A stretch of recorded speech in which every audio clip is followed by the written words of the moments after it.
Iskik, ano yan? Kapapat. Kapalat. Ha? Yung sarina.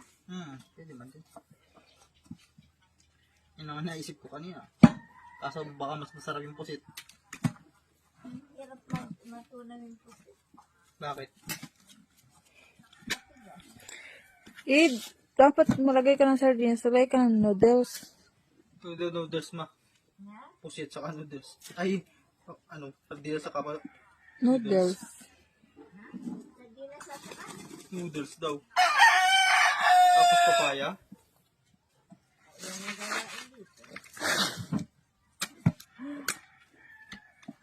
Pusok mo sa mama.